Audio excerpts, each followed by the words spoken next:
पीछे वो कुटिया है जिस कुटिया को बनाते वक्त उड़ करती थी, आकाश मार्ग में भी उड़ती थी। पीछे ये जो मंदिर बना हुआ है ये उसी जगह पे बना हुआ है जहाँ अब सेफ एरिया नहीं है, वहाँ बहुत ज़्यादा जंगल है।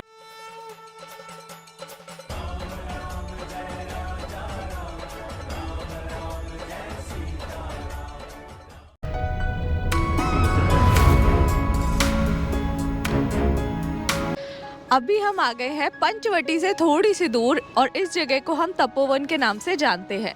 तपोवन में भी भगवान राम ने लक्ष्मण जी के साथ मिलकर माता के लिए कुटिया बनाई थी जो कि बिल्कुल हमारे सामने है। और कहते हैं इस जगह का बहुत ही महत्व है रामायण में, क्योंकि जो एक बहुत बड़ी घटना थी रामायण को जिसने आगे मोड़ दिया वो यहीं पर घटी थी। तो जिस घटना की बात मैं कर रही हूँ वो है शूर्पणखा की। कहते हैं ये एग्जैक्टली वही जगह है गोदावरी नदी के किनारे। यहाँ पे जब वो कुटिया बना रहे थे उसी वक्त शूर्पणखा आती है और वो भगवान राम को देखकर एकदम से आकर्षित हो जाती है। आकर्षित होते ही वो भगवान राम के आगे शादी का प्रस्ताव रखती है। तो जैसा कि आप देख सकते हो मेरे एग्जैक्टली पीछे वो कुटिया है जिस कुटिया को बनाते वक्त शूर्पणखा जी रावण की सिस्टर थी, वो यहाँ पे आ पहुँची थी। एंड आप ये भी देख सकते हो कि यहाँ पे कोई खास भीड़ नहीं है, ज़्यादा लोग नहीं आते। I won't blame them, but the fact is कि रामायण के जो किस्से कहानियाँ हैं ना वो हम लोगों को पता है, बट एग्जैक्ट लोकेशन क्या थी, कहाँ पे ये जो इंसिडेंट था वो हुआ था, वो बहुत ज़्यादा पॉपुलर नहीं है। And I am so glad कि हम अपनी वीडियोस के थ्रू ये काम कर पा रहे हैं। चलिए अब आपको इस कुटिया के अंदर ले चलते हैं और श्री राम दरबार के दर्शन करवाते हैं।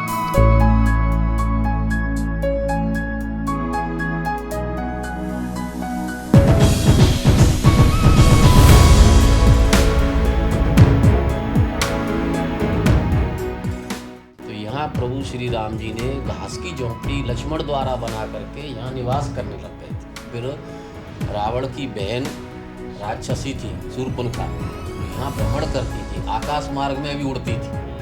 तो श्री राम शूर्पणखा को बताते हैं कि भाई मैंने तो एक पत्नी व्रत लिया हुआ है, पर तुम मेरे छोटे भाई लक्ष्मण जी को शादी का प्रस्ताव दे सकती हो और उनसे बात कर लो। और ये कहते हुए भगवान राम माता सीता से उनको मिलवाते हैं।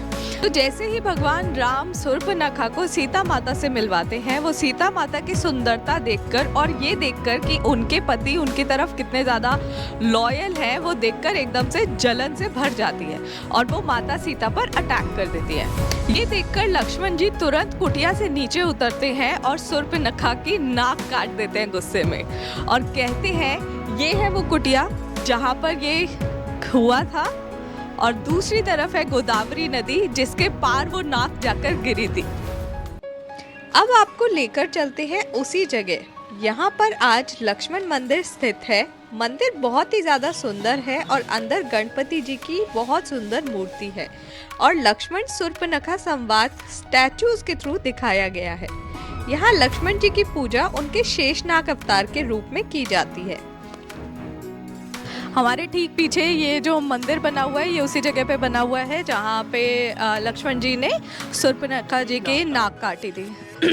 और अंदर कैमरा ले जाना अलाउड नहीं था, फोटोग्राफी वगैरह कुछ अलाउड नहीं थी, तो हमने कोशिश भी नहीं की। तो अंदर की तो कोई खास फोटोज़ नहीं है, बट आपको देखना है तो आप खुद आओ, यहाँ देखो और मंत्र मुग्ध हो जाओ। हाँ, और अगर आपको यहाँ आकर डिफ़िकल्टी हो तो मैं आपको बस ये बता दूँ कि ये पार्किंग के एग्जैक्टली सामने है मंदिर, ठीक है। यहाँ पे 2-3 जगह बनी हुई है तो आप कंफ्यूज मत हो ना, ये पार्किंग के बिल्कुल साथ में। और अभी यहाँ पे बोर्ड भी दिख गया है जिस पे लिखा हुआ है लक्ष्मण मंदिर।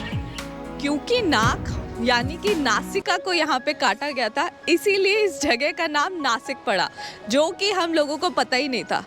इसीलिए ये जगह पहले पंचवटी हुआ करती थी, बट इस कांड के बाद इसको नासिक कहा जाता है। अब शूर्पणखा नाक कटने पर रोने लगती है और रोते रोते वापस अपने घर की ओर चल देती है, बट वो चुप बैठने वाली तो नहीं थी। शूर्पणखा ही रावण की छोटी बहन थी और वो रावण के पास जाती है और उन्हें बताती है कि कैसे लक्ष्मण जी ने उनकी नाक काट दी।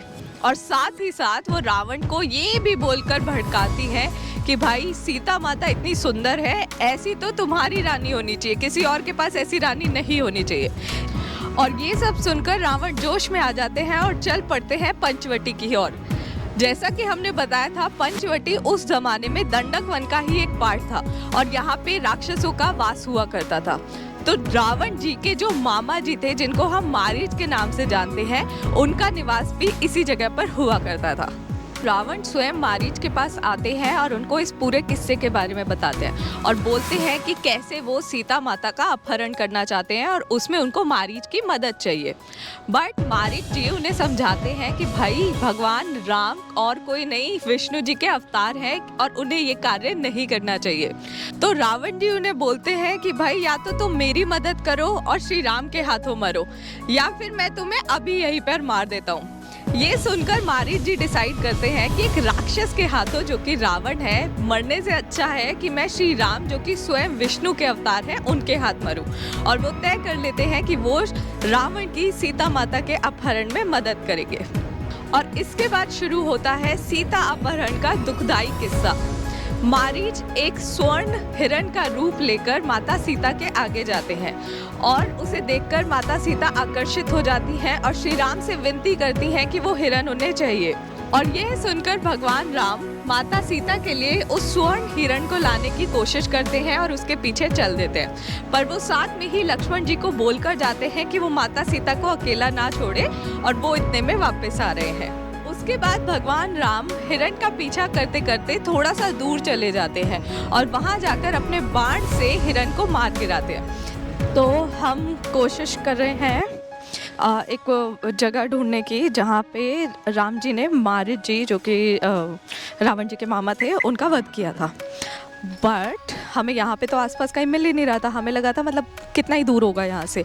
बट अभी जब हमने पंडित जी से बात की तो हमें पता चला कि पंडित जी कह रहे हैं वो लगभग 25-30 किलोमीटर भगवान जी को दूर ले गया था। और वो जो जगह है, जो एग्जैक्ट जगह है, वो यहाँ से 25-30 किलोमीटर की दूरी पर है। पर वहाँ अब सेफ़ एरिया नहीं है, वहाँ बहुत ज़्यादा जंगल है। सरकार की तरफ से वहाँ पे ध्यान नहीं दिया जा रहा, तो वहाँ पे जाने लायक नहीं है बेसिकली। तो मैंने कहा हम कोशिश कर लेंगे जाने की, आप हमें बता दो। बट उन्होंने कहा कि वहाँ पे आदिवासी और भील वाला एरिया है, तो वहाँ पे ना जाओ तो ही बेटर है। तो हम थोड़ा सा और पता करने की कोशिश कर रहे हैं, बट अगर ऐसा ही रहा कि अनसेफ एरिया है तो हम वहाँ नहीं जा पाएंगे। जैसे ही बाण लगता है, मारीच अपने ओरिजिनल रूप में आ जाता है, जो कि एक राक्षस का होता है, और भगवान राम समझ जाते हैं कि ये किसी की माया है। जब मारीच से वो ये सब पूछ रहे होते हैं, इतने में ही मारीच भगवान राम की आवाज़ निकालकर लक्ष्मण जी को मदद के लिए पुकारता है और एक भ्रम सा क्रिएट कर देता है कि जैसे भगवान राम किसी मुसीबत में है, जिसको देखकर माता सीता विचलित हो जाती हैं और वो लक्ष्मण को आदेश देती हैं कि वो जाकर श्री राम को वापस लेकर आए। उसके बाद लक्ष्मण जी माता सीता का आदेश मानते हुए श्री राम की मदद करने के लिए चल पड़ते हैं, पर साथ ही साथ एक लक्ष्मण रेखा से माता की कुटिया को एक घेरा बना देते हैं ताकि अंदर कोई भी प्रवेश ना कर सके।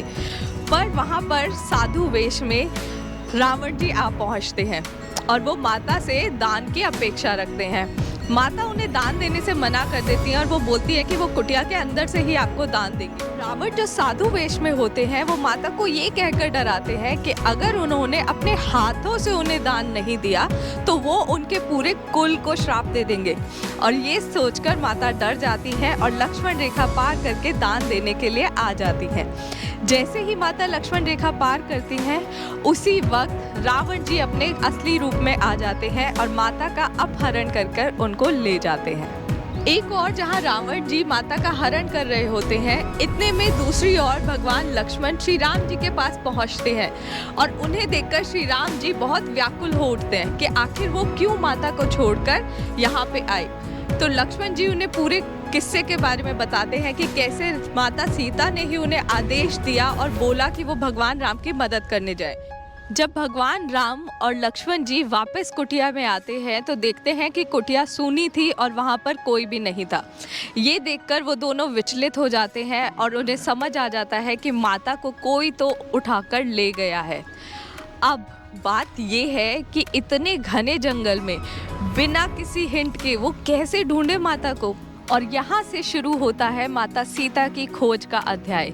कैसे वो आगे बढ़े, कहाँ से पूछा, कैसे वो श्रीलंका तक पहुँचे, वो सब हम आपको बताएंगे। आप देखते रहिए आगे। नासिक में हमने पंचवटी, सीता गुफा, कालाराम मंदिर, रामकुंड, तपोवन में निवास स्थान, लक्ष्मण मंदिर आदि जगह के दर्शन करके अब वक्त है भगवान राम की इस जर्नी में आगे बढ़ने का। तो इसके बाद हम आपको लेकर चलेंगे उस जगह जहां से पहली बार भगवान राम को माता सीता के बारे में कुछ पता चला। तो आप कीजिए इस चैनल को सब्सक्राइब और रामायण के इतिहास को घर घर तक पहुंचाने में हमारी मदद कीजिए बाय शेयरिंग दिस वीडियो।